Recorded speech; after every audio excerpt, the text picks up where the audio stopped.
Welcome, everybody. It is Beyond the Barricade, and I am your host, Papa Dank. How is everybody tonight? Hope everybody's good. I'll bring this up real quick. I am partnering up with MCW to help them with their anti-bullying tour campaign. So stay tuned for how I will contribute to that. It will be coming up in a couple of weeks. Definitely check out MCW for the great things that they're doing, not only for their local community, but wrestling in general. They have great talent down there, and we will have more stars at MCW coming on at a future date. A couple of appearances that we have coming up is on Tuesday. We will be back. We will have the favorite flower child herself will be on the podcast. Trey Felipe will be on. He's from CPW, and he had to reschedule, but he's coming back next Tuesday, as well as MCW's JPJ, who's their current champion. He's got a big match coming up, so we will have him back on. Also from MCW coming up will be Ray. He's coming on the 31st at 8 o'clock, and I'm proud to say that my first Samoan Dynasty member, LA Smooth, is coming on June 7th. At 8 o'clock p.m. EST time. Make sure you tune in for that and all the podcasts that I have coming up, as well as appearances I'm doing, such as Victory Pro Wrestling, June 10th, right here in Long Island, New York, at the Pro Athletics Arena in Bayshore, victoryprowrestling.com. Go get your tickets for that event. I'll be in New Jersey for New Evolution Wrestling on the 17th of June. Make sure you come to that as well. Go to New Evolution Wrestling to get your tickets. And finally, June 16th, Sunset Flip.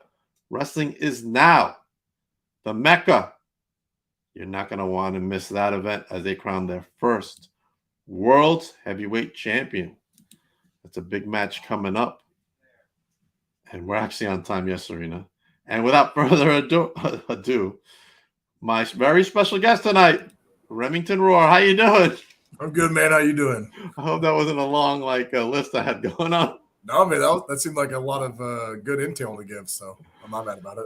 Got a lot of stuff going on, man. But I'm most proud of to be part of that anti-bullying campaign. I heard some terrible stories last time. Yeah. One of the guests was on, No Pity Smitty. He told me about a personal story on air and a story about a child that was being bullied in their community. So I've decided to partner up with them, and I'm finalizing what I'm going to be doing as part of that to help contribute to that cause. But it's something near and dear to me because nobody should feel bullied at all, especially going to school. Right. That's a real positive thing to get behind. I commend you for that. So thank you, sir. Thank you, sir. But this is not about me anymore. This is about you. And welcome, Remington, as Serena says. All right, let's start off with how you fell in love with this wonderful world that we call professional wrestling. Oh, man. Let's go on the way back machine, I suppose.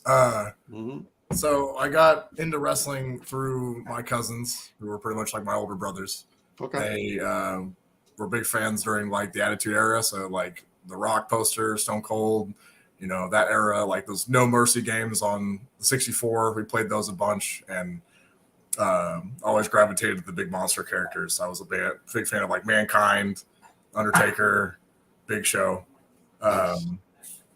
Started that way. I started really like kind of keeping up with like the TV stuff when I was around like 9 or 10 because I had a buddy of mine who was like huge fan. Who I ended up we had our own backyard fed going on, but. He's the one who's like got me into watching Raw every Monday, watching at the time ECW on Tuesdays, SmackDown on Fridays, and TNA on Thursdays. So I would the whole week full of wrestling. Right, yeah, keep my schedule up, and we'd meet up and watch when we could. Usually on Fridays we'd meet up because we'd wrestle like the entire weekend. So Saturday morning, 8 a.m. we'd go and wrestle with our neighbor kids and our boys that were eventually became our roster. Nice. So, all right, cool. All right, so now tell me about where you went to go train. Who were your trainers, and what were your thoughts during that training process? Sure. Before your first match. No, so I'm just gonna add like after around like high school time, I kind of had a separation from wrestling. I'm also a musician, so Okay. really focused on my music playing at the time. Mm-hmm. And it was around like mid college. I think I just about to graduate. My friend, who was the one I made the backyard fed with when I was a kid, named was Aaron Helms, who's also a wrestler. Okay. He hit me up. He's like, "Hey man, you want to get in the ring?" And I was like, "A real ring?" And he's like, "Yeah." It's like, okay. So I came out to Salina, Kansas, under a dude named Billy Simmons. He also goes by Blade. He trains now under renamed, but it's the KWA training facility, which is the Kansas Wrestling Association. Okay. Went out there, big garage, no AC, just in the middle of, I think it was June when I went. So it's like 100 degrees out, sweating your ass off in a big old like mechanic style garage. And he's like, all right. So we, did the warm ups, stuff like that. And he's like, all right, we're gonna take your first bump. Okay. He's like, you ever bumped before? I was like, well, I used to backyard wrestle on dirt.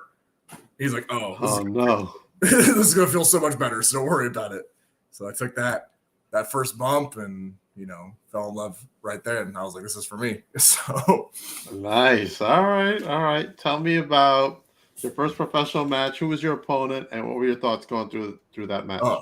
So my first professional match is with a man who goes by the name of Drake Gallows, which I know you're in Jersey, yeah? I'm in Long Island, New York. Okay, Long Island, sorry. So I'm going to Jersey. I saw a lot of going to the Jersey shows. So I was like, you're probably close by. Where are you from? I'm from Kansas. So originally, I live in Cincinnati, Ohio now. Okay. But Drake Gallows is really big in Oklahoma and the Midwest. He, I think it was 2 years ago, had the most matches doctored up on Cage Match. So it was like almost 2,000 matches in a year. Like he's a super good worker, really big down there. But that was my first match. I knew he was a, double tough dude, and he definitely beat the tar out of me, but actually ended up winning my first match via spear. So Gotcha. I refer to it as the gore. But I was nervous, it's the first time being in front of a crowd. It was a big crowd. It was about like 500 people. So, thankfully, Awesome. I'm used to being in front of crowds because of music stuff. So I wasn't like, shitting my pants nervous. Okay. Tell me about an opponent you want to wrestle that you haven't wrestled so far, and why. Boy. That's kind of a laundry list. So I'll break it up. You can do a couple. That's fine. Right. Well, I'm a deathmatch wrestler, so I kind of have a deathmatch list, and I have a traditional wrestling list. Like traditional matches, definitely the top of that would be Rhino. Mm-hmm. Rhino is my favorite wrestler of all time. I've shared cards with him, but I've talked to him a few times, but I've never got the chance to actually, square off with the ring, right? Right, square off with the man beast, man. Like, that's what I want to do. That's awesome. And then I don't know. The deathmatch list is long. Because I've also crossed off a lot of people this year, so it's like I got to think about who's all really left. Who's left? I mean, like there's tons of international dudes. Like I got like Sakuda from Big Japan. Same with like Masashi Takeda and Jun Kasai. Like those are guys I want to cross off. Okay. Definitely over here. It was scheduled once, but sadly it didn't happen. But me and Matt Tremont, that's another one I'd love to do. H2O up here. That's right. I saw him on Sundays. I love that dude, but we've never got the butt heads yet. And I really would like that to happen. Yeah. We're trying to get him on. Oh yeah. Yeah. Which like he says we'll run it back. He's like, man, I'm sorry, brother. I didn't mean to, miss out on the first time. We'll make it work. I'm like, I hope so, man. I'm looking forward to it. So. Wow. I didn't think you were gonna say Matt Tremont, but okay, that's awesome. Yeah, man. He's in the Mount Rushmore of deathmatch. Yeah, he is. Yeah, he's a legend up here. Yeah. Oh yeah, he's a phenomenal worker too. Yeah, so 100%. That's a good list. All right, let's go into your most toughest match you've had so far and why. Oh man, what made it so difficult? So, I'm gonna definitely chalk this up to physically tough, and that's gonna be So it was the finals for the AWR deathmatch tournament, which was under the God of Death tournament. Okay. It was me, Josh Crane, who's in Indianapolis, like mainstay. He's been to Big Japan too. Raven Havoc, who's really known, like he's a Southern deathmatch guy, but he's well known in North Carolina. And then you probably know this one, the Necro Butcher. Okay. So in the beginning of the match, it definitely started off with me and Necro Butcher just beating the tar at each other, and I got to sit right across the way from him and bar fight the Necro Butcher, which nice. That man's hands are made of complete granite. And he swings for the fences, man. And it was kind of a toss up. It's in my head because, like, I grew up watching CZW and that style of stuff. So I'm sitting there, getting my jaw rocked. And I'm like, man, I'm getting punched by the Necro Butcher. This is pretty cool, but Jesus, this hurts. But that one was up there, man. Yeah, got my face split open during the fight, and it was cool though. Like it's definitely one of those surreal moments looking back at the footage and stuff. But nice. I had 2 matches before that, and then ended in a 4-way bare canvas, broken glass, death match. So it was tough. All right, tell me about some federations you want to work in. In the States, yes. Let me think. I actually haven't worked for H2O yet. I've worked for that's the one I've worked in Jersey a couple times now, but I've been to the H2O building and I've worked there, but I haven't worked for H2O yet. What about CZW? I've done CZW. They've hit me up, so I'm excited to work for them. I'm not sure when the dates are, but I'm fingers crossed. Hopefully soon. CZW will be rad. I got a friend down there who goes there to Maryland. Yeah. Yeah, Tommy Rant of the Slime Balls. Okay. So if you see Tommy, tell him I said hello. Will do. That's definitely one too. Crimson Crown, they work in California. That's one I'm wanting to cross off because I haven't spilled blood in California yet, so I'm trying to get trying to make it on your tour. Right. Trying to get my red spot in every state that I can, man. So hey man, good. Yeah. Loco Wrestling in Texas is one I haven't worked for yet, and I'd like to. Let me think. I've crossed a lot off the past 2 years too. I've worked for them already, but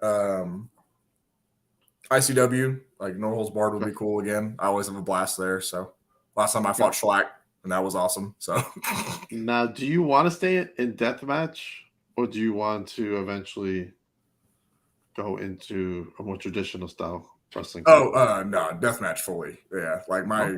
Yeah, that was my main goal from the beginning. Was I definitely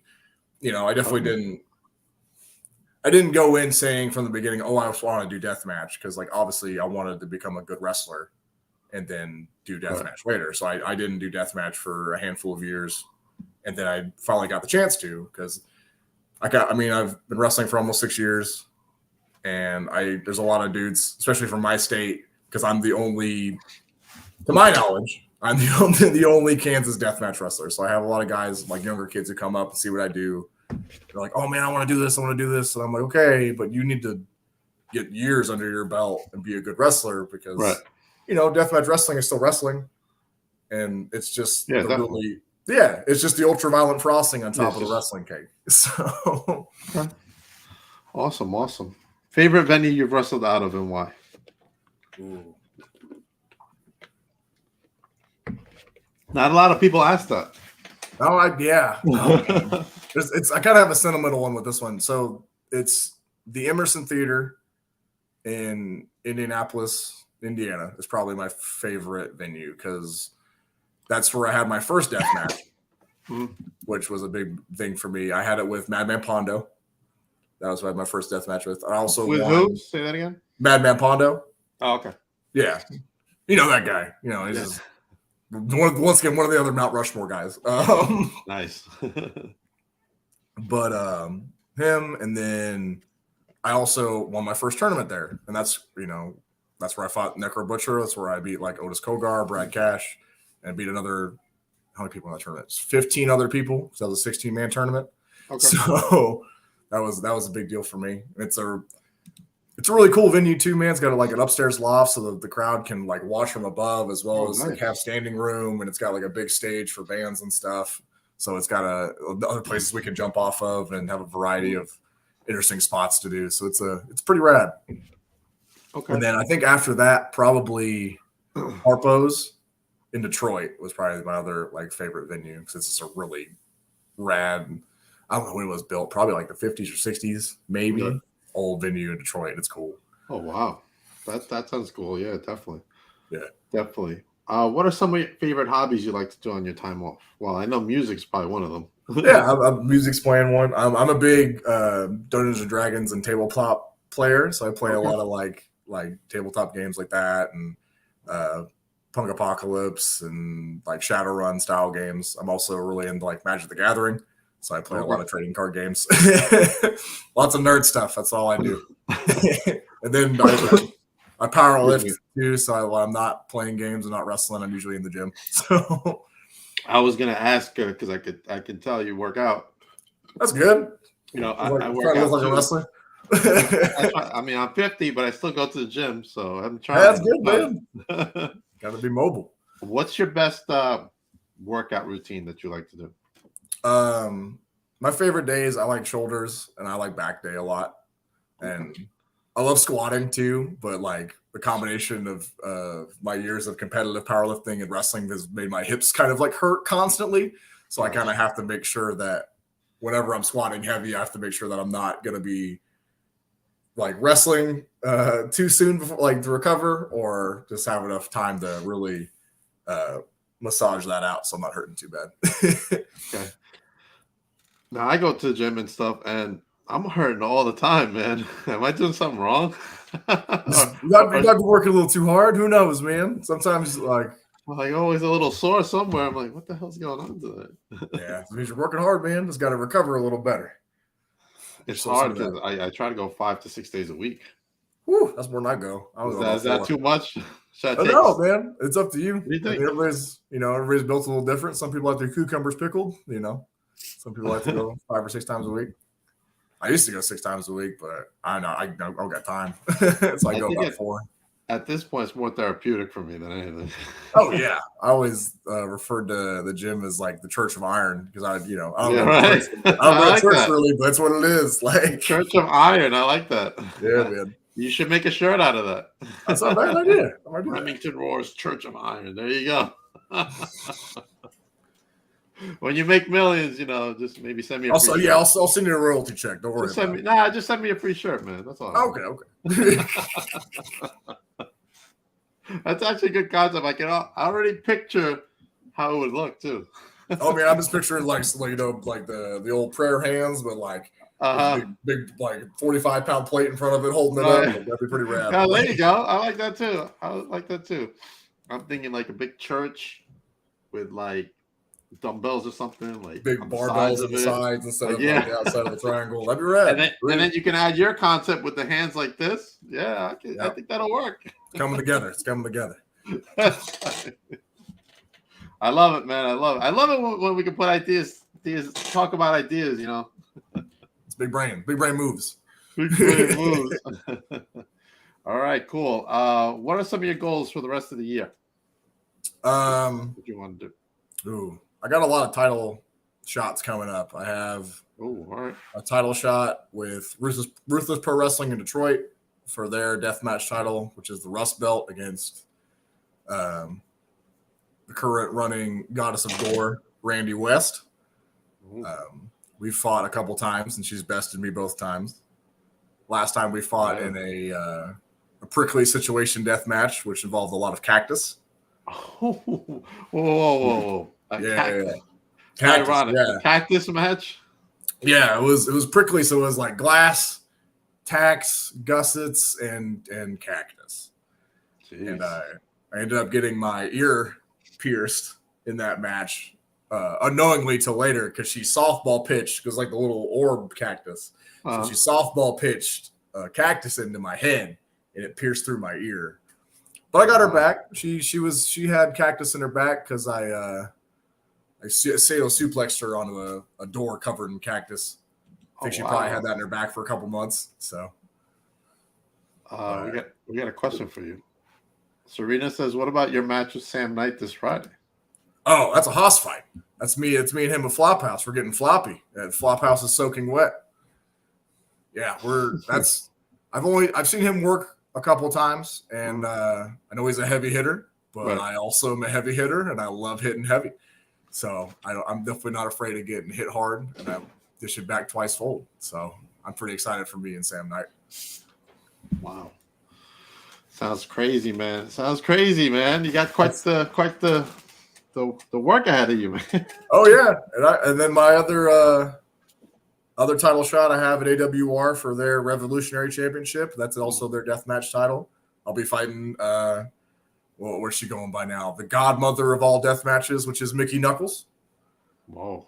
So I've fought her a couple times. I think we're tied up. I think we're 2 for 2 on each other now. So this will be a bit of a tiebreaker, which is even better because we're going to be in a 3 out of 5 light tube log cabins death match. Light tube log cabins? Yeah. So how does that work? Tell me how that works. Okay, so the best way to describe it is like, the old Lincoln logs you used to have when you were a kid. So think of it building like that, but like in a square shape of like Lincoln logs. But instead of Lincoln logs, it's light tubes. Light tubes, right? Yeah. So we have an amount of them, and the first person to put their opponent through 3 of them, 3 out of 5, wins the championship. So I gotta put Mickey Knuckles through 3 whole light tube log cabins, which I definitely plan on doing. So. So how long is I always want to know, how long is like after a match like that, how long is it the healing process for you? Or do you just say, hey, next weekend I'm back? I mean, it depends. There's only been, there's not really been too long. I'm healing up right now. Like you can see a couple of bigger cuts I have. I got that when I fought Schlack. My forearms are kind of shredded. See that, yeah. My forehead's a lot better. I got a couple little holes. Nothing crazy. But I'm a tournament guy, so like I've done 4 death matches in a 24-hour period. I've done lots of back-to-back shows. I've wrestled in a tournament with a torn bicep. I didn't tear the bicep in the tournament. I tore it the week before and then wrestled in the tournament the next week. Oh no! But, yeah, that's like you tore it in a different match. Yeah, I was doing a hardcore match. Funny enough, this is not even related to any of the gimmicks or the weapons in the match.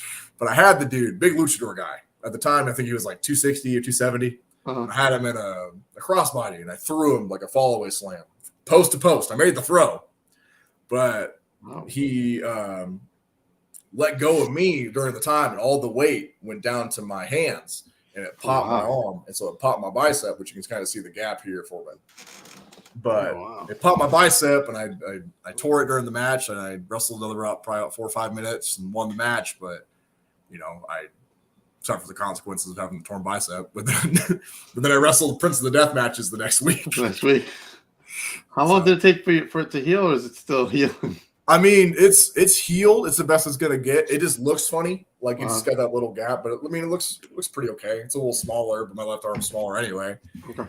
But it still got strength. I just took a long time healing it. I went from just curling a dinner plate, curling a 5-pound plate, curling the milk jug, to I'm back to curling 135 for reps. So I'm okay. Gotcha. I feel like my left arm is smaller than my right one too. You're a right-handed guy? Yeah, I am. Is that why? Well, yeah, whatever side you're dominant with, we usually get a little more muscle. And the funniest part is whatever side you're dominant with also holds more fat. So it's not like a substantial amount, but it's still more. Okay. So let's talk about some of the origins of your tattoos, because I'm intrigued by them from over here. All right, let's talk about them. So I got these guys. I'll go with my shoulder pieces first. These are my Dungeons and Dragons, my D&D tattoos. I have this one. They're both D20s held by Dragon Claws. This one has a critical fail, so it's a 1. So if you roll a 1, it's a critical fail. It says death. And then this one has a critical success, which has a 20, and this is glory. So death and glory. And then I got my Triskelions, which are actually all bass clefs.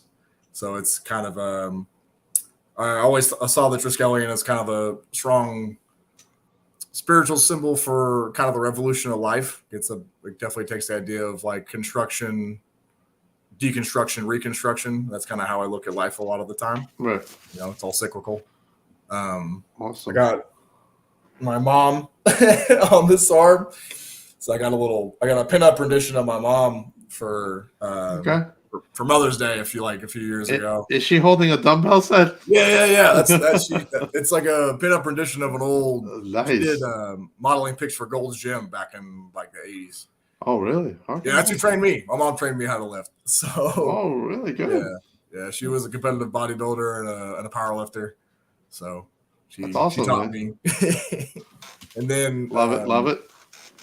That one's my circle of fifths. My big bass clef was my first tattoo. This guy. And then the circle of fifths is all your major and minor keys in music. So. Oh, wow. That's awesome, man. Good. You got any on your legs and stuff? I don't have it in my legs. I do have some in my feet though. So I have the blue turtle shell from Mario Kart, and then I have a piranha plant also from Mario. So my cousin has Mighty Mouse. Oh, that's rad.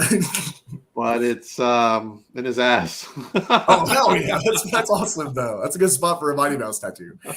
It's funny because this was like when I was a kid. We were kids, man. I was 19 and something. He comes to my house and he's walking funny. I'm like, what the fuck is wrong with you, guy? So I just got a tat because I got Mighty Mouse. And he pulls it and shows me it. And it's literally, and he was a hairy guy. Yeah. So it's literally, you'll see Mighty Mouse flying in and like they shaved him. Yeah. And it looks like he ripped all his hairs off. I love tattoos like that, man. Like, I have so many people who are just like, oh, man, what's the story behind your tattoo or whatever? I'm like, you can just have goofy tattoos and it's awesome. Yeah. Like, then he got this big, like, octopus on his chest. This is also when we were kids with a big eye in the middle. I'm like, what does that mean? He's like, I don't know. I just liked it, so I got it. I'm like, okay. That's all I'm saying. That's all it takes. Like, didn't it hurt? Oh, yeah. Like, a little bit. And like our parents were strict. So it was like no tattoos, no earrings, I got an earring, but I had to hide it. And it was the same thing with him. He wore long sleeve shirts for a long time. Oh, I did that. I did that with my feet tattoos for a super long time. I would just like wear socks around my mom because like I got a couple of my tattoos and all of them, but she was kind of like not super okay with them, even though she's kind of being hypocritical. She had like 9 at the time.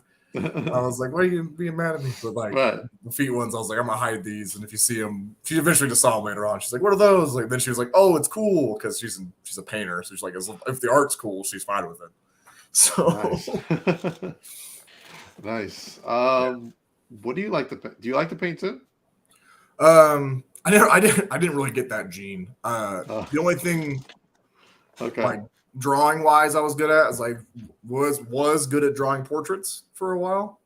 Okay. Cool and great way to honor your mom. Thanks, Serena. Yeah. She's still around too, by the way. I know a lot of people are like, oh man, sorry, like your mom passed. Like, no, my mom's around still. She's not as buff and she's shrinking. That's about it. So man. She's still strong, just smaller. Smaller. Okay. All right. But all right. Did you actually, since you brought up earlier, did you watch the Dungeons and Dragons movie? I haven't watched it yet. I've been like, I finally have a weekend off this coming weekend. So I'm like, I think I might actually have a chance to go watch it. That's like the downside is like, I have my shoot job, freaking I work 10 or 12 hours a day. And then the second I get clocked out on Friday, I'm going to some show and working usually wrestling Friday, Saturday, Sunday somewhere. So I'm the same, man. I'm behind on so many movies that I have. Same. I just keep buying them and I just have them there. I don't have time to watch them. You got like the DVD stack? I got that. I got DVD Blu-rays sitting there just piling up. I had them, man. Like years ago, I had like boxes of them, and then I'm like, dude, I can't keep buying movies. I don't know where to put them. Right. I know. Then I developed a different habit, but I'll go that into a minute. So then once digital started happening, I just buy them digitally, so I don't have to store anything.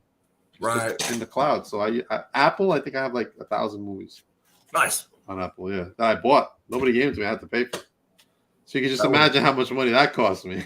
Oh, yeah. It's even like, I started even kind of going back to buying a lot more physical stuff now, too, because there's so many things I've bought digital. Like, I bought it, and then whatever was distributing it that I bought, it's gone now. So I'm like, what the hell? I don't have it anymore. There's So, some things that are not on digital that you have to own on a disc. exactly. Whether it be DVD or even Blu-ray. Some of them aren't even on Blu-ray. They're on DVD. Man, I buy VHSs still, man. Like, Yeah, man. yeah. Some of that stuff is hard to get. Yeah. But I developed a new habit. I'm going to show you in a minute. All right. If I can get it into the camera. Funko Pops. Funkos, man. I used to buy so many Funkos. Dude, I have a whole storage unit full of Funkos, not including what I have here in my apartment. I get that. Yeah, I used to. It's crazy. But my very first job is I used to work at Hot Topic. So so I was like right at the beginning of the real like heydays of that. It was around like 2012. Oh, nice. So I was sitting there. I'm like, I got like almost like all the Dragon Ball Z pops when they came out. Oh, wow. I got a bunch of like those early Marvel ones. I had like a Biggie Smalls one when that one came out. Oh, I ended up flipping them like later on just to buy some other stuff. But I have every single Biggie but one. There's which one I don't have. It's like $2,000. It was a Comic-Con edition. Oh, okay. You can only get it at whatever con it was. Yeah. And he's in a gray metallic suit, and I'm like, that's the only one I need. See, I feel that was me with the Vegetas. The only Vegeta I didn't have Vegeta's it was that Planet Aurelia Vegeta, the redheaded one. Right. I was like, oh man, because I almost bought it when it was like $350. Right. And I was like, I can afford that. And I was like, I ended up having like my tires needed to get changed. So like, I'll catch it another time. And then I went back to look at it, and it was like $4,500. I'm like, well, missed that. I've had to flip some too for whatever situations that come about. Right. But I'm currently on the hunt for a CM Punk. Ooh. But I can't find any good one that's in good shape. They all got some sort of creases or tears in them, and I'm like, dude, I've been looking. Dang wrestling fans just being legit been looking. Nothing. No, I can't find one in good shape. Yeah. I cannot. I tried. It was the same thing with Sheamus. I couldn't find a good Sheamus in good shape. Oh, I finally found one at a store that I walked into. Just by happenstance? Yeah, no, it was Wrestling Universe out in Queens. Oh, okay. Yeah, and I walked in. I'm like, dude, there's the fucking Sheamus. Oh, yeah. And it was in good shape, so I bought it. I'm like, I need that. So you probably, I always, I didn't take all of them out, but the ones I really, really liked, I knew I wasn't going to get rid of, I'd take out of the box. I keep the boxes. Right. I try to keep them in good shape, but I like looking at them like my Gorilla Grodd was like probably one of my favorite ones. I think I still have it. I just haven't unpacked it because I collect other figures too. Like I like other like horror figures or like kaijus or like a big thing like big Godzillas or King Kongs. Oh, nice. So I have a whole what I refer to as my gorilla army. So it's just a bunch of like gorilla figures that I have tons of. So it's like Kongs and Gorilla Grods and the French beret wearing one from DC and was that one other one from that's another one I can't remember. He's from the video game. Anyway. Okay. What about NECA figures? You collect some of those? Yeah, I got a few of those. I have a few like NECA Godzillas, and then I have a few. Oh, I did have a few NECA Pinheads and like Hellraiser figures. Those are good. So. I got an Annabelle NECA. Oh, nice. Which is my favorite, and I got a Michael Myers, a Jason, and I know you might laugh on this one, but Alf. Oh, Alf, that's right. I don't think I've seen that one. I was debating getting the Gremlins 2 ones when they made the Spider Gremlin. Oh, yeah. Sick. Yeah. I just saw a Gremlin 2-pack NECA when I was at Target the other day. This is the one with, I guess it's not Stripe, but like it's not, no, the other villain from Gremlins 2, because there was that one, and then they were wearing some sort of like outfit. Yeah. I think it was like a suit he was wearing. Man, that was what was it? I used to get the Funko, the horror miniatures, the minis, the mystery box ones. Yes. And I got the 2 rarest ones in season 2. I got the glow in the dark Pennywise. Oh, nice. And then I got the cinema gremlin, the one where he has the 3D glasses and the popcorn. Oh, yeah. Yeah, I think I still have that one. I sold my Pennywise though for like $350. Like so. Really? That was the most expensive one. Was the glow in the dark Pennywise. That was the chase. So. Oh wow. Yeah. I got what do I have? I have the Freddy Funko. He's dressed as Doctor Strange, but it's not a Doctor Strange Freddy Funko. It's the mascot himself dressed as Doctor Strange. Okay. So they'll put him in the outfit, or whatever character it is, and then his face is the same. Okay. And they always limit them because they only make them available whenever they decide to release them. Certain ones during cons, right? Yeah, during San Diego, but they Diego. have a special event. I'm trying to think about it in my head. It's called Fun Days. That's what it's called. Fun Days. So Funko will have Fun Days at San Diego. It's one night. It's like 4 or 5 hours, and then they give you a box with a bunch of them, and then you win. You win some of them. They do contests, and then you win some of them. Oh yeah, that's fun. And some of them are they make 24 of them. And like they had Venom. Freddy is dressed as Venom, and they made 24 of them, and they were going for like $12,000 to $15,000. Oh yeah, I mean the combination of them being rare and them being a Freddy Funko and then them being Venom, like yeah, there was this guy. I'm in all the Funko groups. He was buying them up, so he had a bunch of them. He was selling them for all this money. He sold a couple. And he bought like an Escalade. Yeah, I was like, I'm like, what the hell? that reminds me of. That kind of just reminds me how Magic cards work, because like I've seen dudes like in my old stores, right. They I look at the cards in their deck and I'm like, dude, this entire deck of cards costs more than like 3 times my car. Like, really? Oh yeah, man. Holy cow! Yeah, I was like, this is like it's like alpha cards, like ones from when they very first printing for the very first sets, and they're really in mint condition. So it's like, yeah, this is like a $50,000-$60,000 deck. This is pretty wild. Wow. It's like it's one of those things like I feel kind of dirty touching it. I'm like, I don't think I don't have the certifications to hold this. You gotta wear like white gloves and stuff. Right. I get it. I feel that way with the Funkos. Sometimes when some of the ones I had to sell that were a little expensive, they wanted me to open it because they want to see the seal on the bottom of the foot or something. Oh yeah. And I'm like, dude, make sure it's not fake. That probably hurt your soul, didn't it, man? You're just like, no, just opening it. I'm like, fuck, I'm gonna fuck it up. I know it because sometimes those cardboard boxes, they bend easy. Oh yeah. And when you try to open it and take it out, it's harder. That's me with comic books. I'm also a comic book guy, man. And I see people like, even just in the shop with like brand new books, like your $3.99, $2.99 books or whatever, and they're just like taking them out and just freaking flopping around. I'm like, dude, don't do that. Like, I was like, it's like somebody worked really hard on this. Like, I know it's just a comic, but it's funny because we were doing advertising for Victory Pro Wrestling, and we were going to shops and pizzas and all that, parlors and all that to put up posters and stuff. And we went into a comic shop, me and my son, and I hadn't bought comics in a long time. Yeah.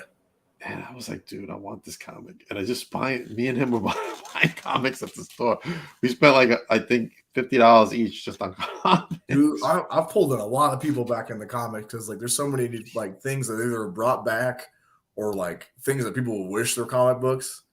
Like there was one, I pulled my brother back in a bit because there was it's a Ninja Turtles Power Rangers crossover comic going on.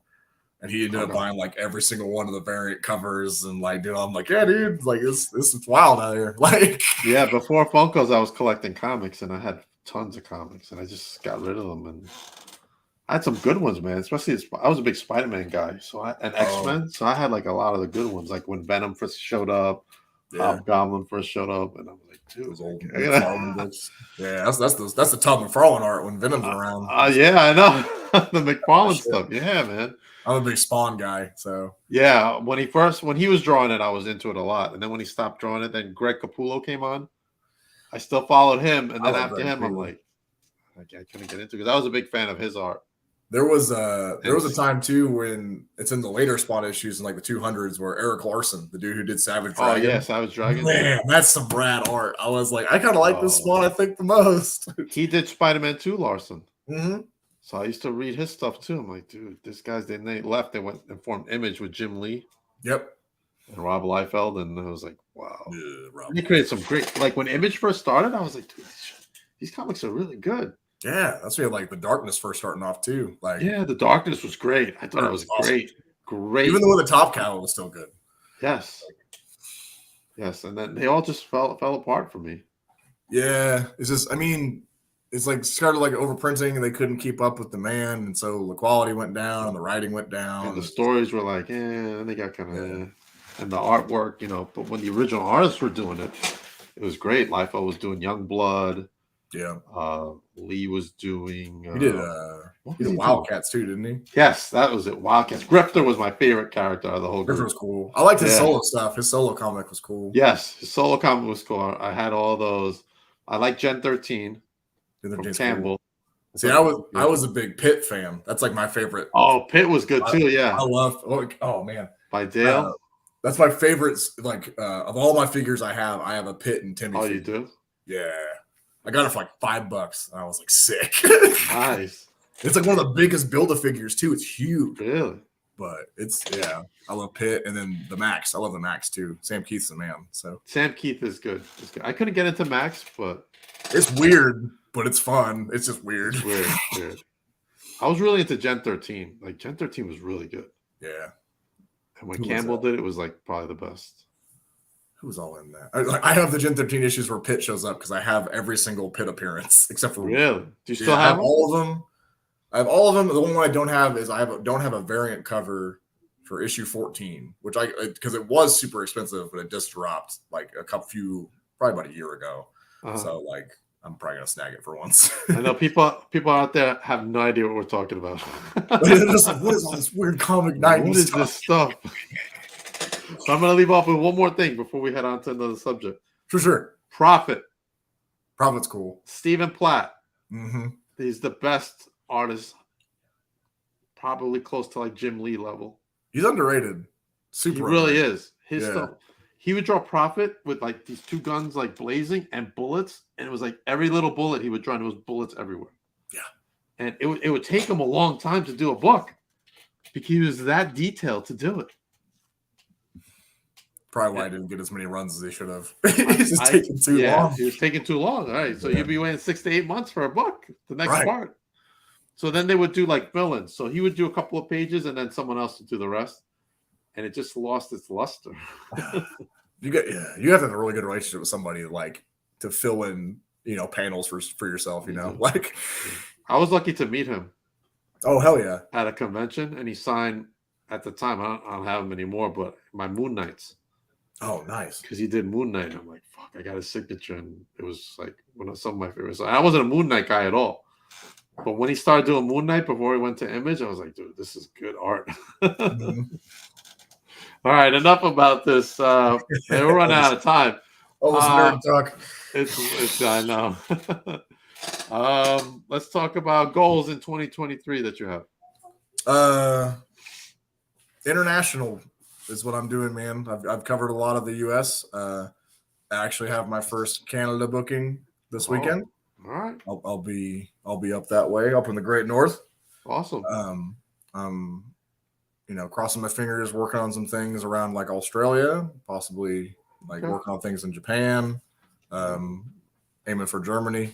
I also have some buddies who work in some weird spots like Malta or like in Thailand or around that area. So I'm like, if I can hook on and get cross off some little more unique countries, I'm super down. So. All right. If you go to Australia and you see a CM Punk, let me know. Oh yeah, I'll snag it for you, buddy. Be like, I'll mail it direct, so you don't have to pay the shipping. You'll probably go down there like $10. They're like, what? That's a steal. Steal. I got a lot of homies in Australia, so I'll be like, hey man, just keep your eyes out. It's funny because before we went on the show tonight, and before I had the other guest, I was sitting there thinking about the CM Punk, and I was looking at some stuff, and they had a Hot Topic one, and he's in pink tights. Yeah, I'm like, I bet you there's some sitting on a Hot Topic warehouse somewhere in a box. Dude, there probably is, man. Like I worked in my Hot Topic got a lot of the clearance stuff. There are some wild things that came in like for merch and for figures just popped up. I was like, man, this like really weird old typo negative stuff, and then some like figures, like pop figures. I'd be like, that was like 2 years ago. Why is it just like now showing up here? I know. I'm telling you, there's some in some Hot Topic warehouse. There's a box of CM Punk's, either the regular or their version. It's covered in dust, man. It's covered in dust. Hopefully the box is sealed and the inside is not covered in dust. Oh yeah, all taped up and good for you.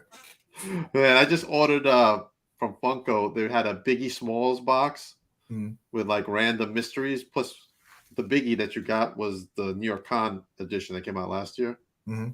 And it came in, it was all crushed. I was so angry. I was like, dude, I started taking pictures. I emailed everybody, UPS, them, and bro, we're I've heard looking into horror it. We'll let you stories. know.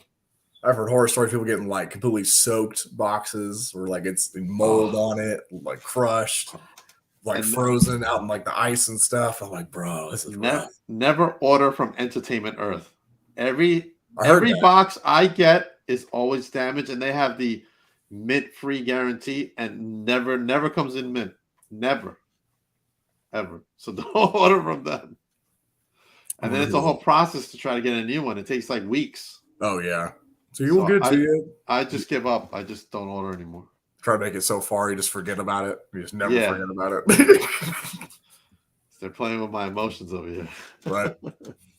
All right. So you want to go overseas? Yes, overseas is a big goal. Okay.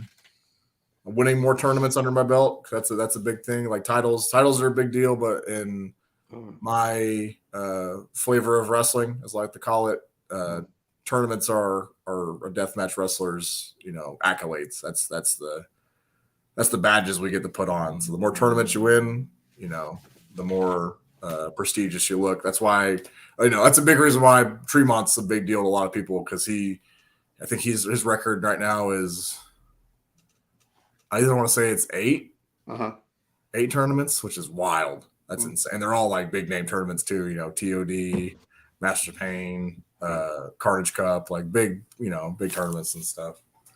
Well, definitely let me know if you're gonna actually go through with the match.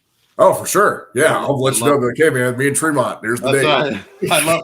I love to see that and share it if I could. I mean, see it probably not unless it's on YouTube, but right. I would definitely like to share that so that everybody can check that out for you, man.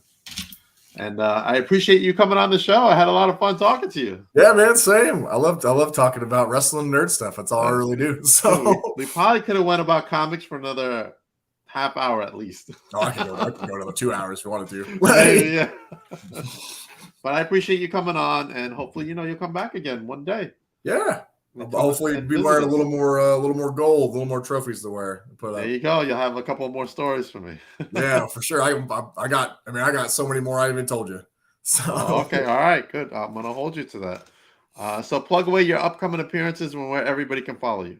Okay. Upcoming appearances, I will be in Indianapolis, Indiana for Flophouse's Soaking Wet on this Friday, tomorrow.